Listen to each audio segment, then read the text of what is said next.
Sir जैसे हम हमेशा पीस में रहना चाहते हैं बट कुछ ऐसे परेशान लोग होते हैं जो आपकी पीस को डिस्टर्ब करने की कोशिश करते हैं, तो उस सिचुएशन में क्या करें? आप कह रहे हो कि आप तो पीसफुल रहना चाहते हो, लेकिन अगर आपके आसपास में कुछ ऐसे लोग हैं जो बिल्कुल भी पीसफुल नहीं है, हाँ जी। तो क्या करें? इसका मतलब क्या है कि आप उन लोगों से पीछा नहीं छुड़ा सकते हो। अगर छुड़ा सकते होते तो ये क्वेश्चन नहीं पूछते। मतलब कि वो लोग या तो आपके घर में हैं, या आपके पड़ोस में हैं, या आपके ऑफिस में हैं, सोसाइटी में है, कहीं पर भी है। तो अगर आप सोसाइटी की बात कर रहे हो तो जितना हो सके ऐसे लोगों से दूर रहो। जैसे अगर आपको पता है कि कोई गली का कुत्ता है जो पागल हो गया है और सबको काट रहा है, तो क्या करोगे? उससे जा करके लड़ोगे? उससे दूर रहोगे। सर फिर भी वो फोर्सफुली मतलब बुराई ऐसे बोलते हैं ना कि झुंड में आती है। अब मान लेते हैं कि वो इंसान अकेला नहीं है, उसके साथ में कुछ और भी लोग हैं जिनका मोटिव है आपको तंग करना, आपको परेशान करना। आप जैसे ही रेजिस्ट करते हो या उनको कुछ कहते हो तो वो और आपसे लड़ते हैं। मतलब कि वो आपको उकसा रहे हैं कि आप कुछ कहो या कुछ करो, और वो सारे झुंड में आकर के आपके ऊपर अटैक करते हैं। This is what you're saying, right? अब ऐसे में क्या किया जाए? प्रैक्टिकल सॉल्यूशन ये है कि या तो अपना एक झुंड बनाओ। थ्योरेटिकल बातें नहीं करेंगे, प्रैक्टिकल करेंगे। क्योंकि थ्योरेटिकल बातें क्या होती हैं? अरे अगर आपके आसपास में कोई भी अशांत है, उससे कोई फर्क नहीं पड़ता है, आप अपने आप को शांत रखिए। सर ऐसे शांत बैठेंगे लोग कमजोर समझेंगे फिर। Exactly, that's the point. जिन लोगों के साथ में कुछ गलत होता है, जैसे आपके साथ में अगर कोई कुछ गलत कर रहा है और आप चुप बैठे हो, तो दुनिया आपको बेवकूफ समझती है। तो मैंने क्या कहा है अपने कई सेशंस में? You need to be as powerful as possible, as powerful as you can, not to dominate others but to defend yourself. खुद को कैपेबल तो बनाने सर। बनाना ही पड़ेगा, ये दुनिया ही ऐसी है। This is called survival of the fittest. मतलब ये क्या है? अगर आप ध्यान से देखोगे, ये पावर गेम है, और ये आज से नहीं चल रही है, सदियों से चल रही है। और सिर्फ इंसानों में नहीं है, जानवरों में भी है। जानवरों में अगर आप ध्यान से देखोगे, जैसे कोई शेर है, चीता है, तो सबकी अपनी अपनी टेरिटरीज होती है। तो किसी एक की टेरिटरी में अगर कोई और आ जाता है तो उनके बीच में लड़ाई होती है, और फिर दोनों में से एक अपनी हार मान लेता है और वो वहां से चला जाता है, और वो टेरिटरी फिर दूसरे की हो जाती है। तो ये जानवरों में भी है। इसको पावर डायनामिक्स बोलते हैं, पावर गेम्स बोलते हैं। तो अब क्या किया जाए? प्रैक्टिकल सॉल्यूशन, कोई थियोरेटिकल बातें नहीं। क्योंकि अगर कोई सामने से आपको गाली दे रहा है और मैं कह रहा हूं कि भाई शांत रहो, तो कब तक शांत रहो? चलो आपको गाली दे रहा है, आप शांत रह सकते हो, ठीक है। आपकी मां को गाली दे रहा है, शांत रहोगे? बाप को गाली दे रहा है, शांत रहोगे? क्या भगवत गीता में यही सिखाया गया है? क्या भगवान कृष्ण अर्जुन को यह सलाह दे रहे हैं कि बेटा एक काम कर, सामने ना लड़ाई हो जाएगी, उसमें कुछ पड़ा नहीं है, एक काम कर, छोड़ करके भाग जा? ये सलाह दे रहे हैं? या वहां पर उसको सिखा रहे हैं कि तुम्हारा कर्म है, धर्म है, अब चाहे कुछ भी हो कॉन्सिक्वेंस, तुम्हें अपनी तरफ से कुछ गलत नहीं करना है, तुम्हें हमेशा शांति चाहनी है, तुम्हें हमेशा अपने माइंड में अपना जो एंड गोल है वो पीस को रखना है, यानी शांति को रखना है। लेकिन अगर सामने वाला अशांत है और शांति नहीं चाहता है और उसके लिए एंड रिजॉर्ट है लड़ना ही पड़ेगा, तो लड़ाई के लिए तैयार रहो। अब लड़ने के क्या तरीके हैं? एक है कि अगर सामने एक ग्रुप है जिसकी एक पर्टिकुलर लेवल की पावर है, या मान लो उस ग्रुप में 5 लोग हैं, 10 लोग हैं, उनकी कलेक्टिव पावर ये है, जिसको भी आप पावर बोलते हो, जो एक्चुअल है, वो नहीं वो जो दिखा रहे हैं। क्योंकि दिल्ली में तो स्पेशली क्या है कि हर कोई पता नहीं क्या है, कि तू जानता है मेरा बाप कौन है? अरे भाई मुझे छोड़, तू जानता है तेरा बाप कौन है? ऐसे लोगों से ऐसी बात करनी होती है। तो यहां पे हर कोई हवा में है, हर किसी को ऐसा लगता है कि मेरे से ऊपर तो कोई है ही नहीं। तो नंबर 1, कभी किसी से फालतू में उलझो मत। जरूरत पड़े तो चुपचाप हाथ जोड़ करके वहां से निकल जाओ, उस इंसान से दूर रहो। लेकिन अगर कभी सामने वाला इंसान आपके ऊपर अननेसेसरी हावी हो रहा है और जरूरत से ज्यादा आपका टॉर्चर कर रहा है, मेंटल, फिजिकल, तो आपको पता होना चाहिए कि अपने आप को डिफेंड कैसे करना है। क्योंकि अगर आपको वो नहीं आता है तो मेंटल पीस की आप बातें कर सकते हो, लेकिन आपकी मेंटल पीस की पूरी धज्जियां उड़ जाएगी। बिल्कुल ऐसा है कि आप सो रहे हो लेकिन आपके गले के ऊपर तलवार लटक रही है, और मैं कहता हूं इस सब से क्या फर्क पड़ता है? शरीर मरता है, आत्मा नहीं मरती है। तुम एक शांत आत्मा हो, क्यों परेशान हो रहे हो? सुखी रहो। ये सब क्या है? एक तरह से हिप्नोटाइज करना हो गया, बेवकूफ बनाना हो गया आपको। प्रैक्टिकल कुछ भी नहीं है इसके अंदर। तो जब जरूरत हो, यानी जब अति हो जाए, तो वहां पर सीखो साम दाम दंड भेद चाणक्य नीति। देखो महाभारत में जब ऐसा कोई मौका आता था तो भगवान कृष्ण किस तरीके से लड़ते थे, ये सीखो, क्योंकि ये कहीं सिखाते नहीं है। स्कूल में, कॉलेज में, घर पे लड़ना सिखाते हैं आपको। लड़ना मतलब फिजिकली नहीं, वो तो फिर भी एक बार को सिखा देंगे। साइकोलॉजिकली कैसे लड़ते हैं, कैसे सोच समझ के उसका जो वार है उससे खुद को बचाते हैं, और उसके ऊपर पलट करके इस तरीके से वार करते हैं कि लीगली आप कुछ भी गलत ना कर बैठो, नहीं तो अपना ही नुकसान कर बैठोगे। इन अदर वर्ड, सामने वाले ने आपको भड़काया और आप गए, आपने पत्थर उठाया, ले आके उसके सर पे मार दिया गुस्से में, उसके बाद में पूरी जिंदगी जेल में बैठे हुए हो। क्या फायदा हुआ? नुकसान किसका हुआ? उसको तो कुछ देर का दर्द हुआ, उसके बाद में राम नाम सत्य है, बट आपका तो पूरी जिंदगी भर का काम हो गया। सर इस केस में ये सोचे कि जितना वो फोर्स लगा रहा ना, चाहे फिजिकली, उससे थोड़ा अधिक लगाओ, बट उसको भी नुकसान होए और वो समझे कि पावरफुल है। ये गलती कभी मत करो। अगर वो फिजिकल फोर्स लगा रहा है तो आप साइकोलॉजिकल फोर्स लगाओ। अब मैं आपको एक बहुत मजेदार बात बता रहा हूं, हर इंसान की कोई ना कोई कमजोरी होती है, उसको बोलते हैं दुखती हुई नस। वो समझना होता है। तो इतने बिजी मत हो जाओ ये सोचने में कि वो मेरा क्या बिगाड़ सकता है, नहीं तो आप कहां चले जाओगे?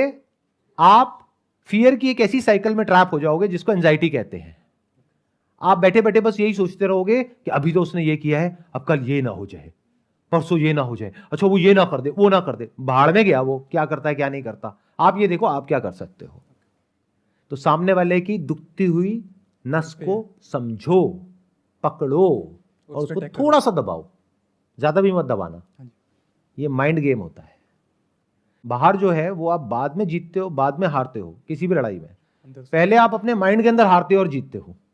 तो माइंड में कैसे जीतते हैं वो मैं आपको बता रहा हूं।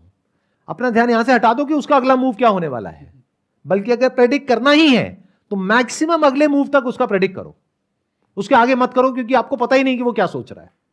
आप ये समझो अगर मैंने ये किया तो उसका अगला मूव क्या होगा, बस यहां तक। और उसमें भी आपको क्लैरिटी होनी चाहिए कि अच्छा 90% पॉसिबिलिटी ये होगा, 10% है ये होगा, तो आपने कैलकुलेटेड रिस्क लिया। तो इस तरह से आराम से, कूल, कामली, ठंडे दिमाग से आगे बढ़ना होता है जब लड़ाई का वक्त आता है, और लेवल को आराम आराम से बढ़ाना होता है। तो आपको लड़ना सीखना होगा। ये कौन सिखाएगा आपको? क्योंकि अगर कोई ऐसा इंसान सिखाएगा जो खुद लड़ाकू है, वो तो बेवकूफों की तरह आपको लड़ना सिखाएगा। वो क्या सिखाएगा? दो कौड़ी की हरकतें, यानी कि गाली गलोच, मारना पीटना। इस सबसे कुछ नहीं होता, इसमें तो आप खुद ही फंसोगे। आपने मार पिटाई शुरू करी, सामने वाले ने शुरू करी, उसके बाद में गलती से कुछ हो गया, कौन फंसेगा? वो भी फंसेगा, आप भी फंसोगे। तो ऐसे काम करना ही क्यों है? तो मैं उसकी बात ही नहीं कर रहा, मतलब मैं फिजिकल की तो बात ही नहीं कर रहा, मैं तो साइकोलॉजिकल की बात कर रहा हूं। अगर आपके ऑफिस में कोई है और वो आपको बहुत तंग कर रहा है, तो there are ways of dealing with that particular situation, जिससे कि सांप भी मरेगा और लाठी भी नहीं टूटेगी। यानी किसी को पता भी नहीं लगेगा कि वो आपने किया, लेकिन कुछ ऐसा कर दिया कि उसके बाद में वो इंसान पछताएगा। लेकिन ये स्टेप तब उठाना है जब सामने से आपको समझ आ जाए कि अब मेरी जो लिमिट है बियर करने की, वो क्रॉस हो चुकी है। हाँ, अगर अब इन टैक्टिक्स को आप यूज कर रहे हो अपने फायदे के लिए, वो गलत है सर। वो गलत नहीं है, वो बहुत गलत है। क्यों? मैं बता देता हूं क्यों। फॉर एग्जाम्पल, ये जो मैंने आपको बोला कि इस तरीके से कुछ किया जा सकता है, अब आप कहते हो यार आइडिया तो बढ़िया है, क्योंकि मेरे ऊपर जो बंदा बैठा है अगर उसको हटा देता हूं तो उसकी सीट मेरे को मिल जाएगी, मेरी सैलरी इतनी है, वो बढ़ करके इतनी हो जाएगी, तो ये तो बहुत बढ़िया आइडिया है, चलो उसको हटाता हूं अपने रास्ते में से। अगर ऐसे आप बन गए तो अब आप अंदर से करप्ट हो गए। अब आपका दिमाग ऐसे ही चलेगा, और जिसका दिमाग ऐसे चलेगा, यानी अपने आप को डिफेंड करने के लिए नहीं चलेगा, अटैक करने के लिए चलेगा, वो इंसान जिंदगी में कभी तरक्की नहीं कर सकता। और अगर तरक्की कर भी लेगा बाहर, अंदर से उसको कभी मन की शांति नहीं मिल सकती। उसको पता ही नहीं होगा कि मन की शांति होती क्या है। देखो, लाइफ का अल्टीमेट गोल क्या होना चाहिए कि आपको किसी तरीके से बाय हुक और बाय क्रुक थोड़ी सी और सक्सेस मिल जाए, थोड़ा सा पैसा मिल जाए, ये इंपॉर्टेंट है। ये लॉन्ग टर्म में मन की शांति मिल जाए, चाहे पैसा थोड़ा कम हो। क्या ज्यादा इंपॉर्टेंट है? मन की शांति कैसे मिलती है? और मन अशांत कब होता है? जब भी आप कुछ गलत करते हो तो चाहे दुनिया को नहीं पता है, आपको तो पता है ना, तो मन अशांत हो गया। इसको कहते हैं कर्म फल। लोग समझते नहीं है कर्म फल क्या होता है। कर्म का फल इमीडिएट होता है, बाद में थोड़ी ना होता है। जहां आपने किसी के साथ में कुछ भी अनफेयर किया, कुछ भी गलत किया, आप गलत हो गए, और जो गलत हो गया वो दुखी हो गया। जितना गलत हो गया उतना ही दुखी हो गया। सिंपल सा रूल है। और जो अंदर से जितना सही है वो उतना ही सुखी है। फॉर एग्जाम्पल, मेरी फितरत बन गई आप लोगों को बेवकूफ बना करके किसी तरीके से पैसा कमाने की, तो बाहर से मैं अपने आप को जैसा मर्जी दिखाता रहूं, क्या अंदर से मैं कभी भी सुखी रह सकता हूं? और अगर अंदर से मेरी नीयत साफ है, और अगर आप लोग मेरे बारे में कुछ उल्टा भी बोल रहे हो, तो क्या मैं दुखी होऊंगा? क्योंकि मुझे पता है ना मेरी नीयत साफ है। तो नीयत बहुत बड़ी चीज होती है जिंदगी में। अपनी नीयत हमेशा साफ रखो। तो अगर जो भी मैंने अभी तक कहा उसको मेरे को सम अप करना हो अपने मन को शांत रखने के लिए, तो वो क्या है कि इस दुनिया में you can not afford to be weak. जो कमजोर होगा ये दुनिया उसको इस तरीके से तंग करेगी कि वो इंसान की जो हालत है वो बद से बदतर होती चली जाएगी। यानी कि अगर आप मेंटली कमजोर हो तो बाहर के लोग तो छोड़ो, आपके अपने घर वाले ही आपको नहीं छोड़ेंगे। मेरी बात ध्यान से सुन लेना। सुनने में थोड़ी सी अलग है वो जो आप मॉरल साइंस की बुक्स में पढ़ते हो, क्योंकि वहां पे बहुत ही लीनियर तरीके से कुछ बताया जाता है। अगर आप अपने माँ बाप की सेवा कर रहे हो तो आप अच्छे बेटे हो, नहीं कर रहे हो तो बुरे बेटे हो। अच्छा, अगर माँ बाप किसी बात को ले करके बार बार आपको बोलते चले जा रहे हैं, बोलते चले जा रहे हैं, बोलते चले जा रहे हैं, उसको सुन करके आपका जो मेंटल बैलेंस है वो खराब हो रहा है, तो कौन सा वो पॉइंट आएगा जब जा करके आपको पलट करके जवाब देना है, और क्या देना है या नहीं देना है। इनफैक्ट अगर आप महाभारत को ध्यान से समझोगे, भगवत गीता को ध्यान से समझोगे, तो लड़ाई कभी भी दूसरों से नहीं होती है, अपनों से होती है। अर्जुन इतना ज्यादा कंफ्यूज नहीं था, उसको भगवान कृष्ण ने जान करके कंफ्यूज किया, नहीं तो जरूरत नहीं थी। भगवान कृष्ण अर्जुन को यह भी बोल सकते थे कि भाई यहां पे तुम लड़ने के लिए हो, लड़ो, अपना क्या फालतू की बातें कर रहे हो। भगवान ने क्या किया, रथ को ले जा करके सामने बीच में खड़ा कर दिया और कहा ये देखो ये सारे तुम्हारे अपने हैं जिनको तुम्हें मारना है। उसके हाथ कांप गए। जिंदगी में जो सबसे बड़ी लड़ाइयां होंगी ना आपकी, वो अपनों से होगी। दूसरों को तो छोड़ ही दो, अपने पड़ोसियों को तो आप हैंडल कर लोगे, ऑफिस में जो लोग हैं उनको तो हैंडल कर लोगे, अपनी वाइफ से कैसे डील करोगे, अपने पेरेंट्स से कैसे डील करोगे, बच्चों से कैसे डील करोगे, ये सबसे बड़ी लड़ाइयां हैं लाइफ की। तो यहां भी सीखना पड़ेगा कि कौन सा वो पॉइंट होता है जहां पे जा करके आपको पलट करके जवाब देना होता है या एक स्टैंड लेना होता है, और कहां पर हल्के फुल्के तरीके से आया गया करना होता है। दोनों जरूरी है डिपेंडिंग अपॉन द सिचुएशन। और मजे की बात क्या है, जो मैंने देखा है, जहां तक मैंने ऑब्जर्व किया है, मुझे देख करके अजीब भी लगता है। कई बार मैंने देखा है कि ऐसी बहुत बड़ी बड़ी बातें हो जाती हैं घरों में जहां पर एक्चुअल में लड़ाई होनी चाहिए, लेकिन वहां पर कोई लड़ाई नहीं होती, सब अपने मन में रख के बैठे होते हैं। और छोटी छोटी बातें होती हैं जहां पर कोई लड़ाई होनी ही नहीं चाहिए, वहां पर लड़ रहे हैं। मतलब एग्जैक्ट उसका ऑपोजिट हो रहा है जिसकी मैं बात कर रहा हूं। मैं क्या कह रहा हूं, छोटी मोटी कोई भी चीज है उसको आया गया कर दो, कुछ बड़ा है तो अपने आप को तैयार कर लो लड़ने के लिए।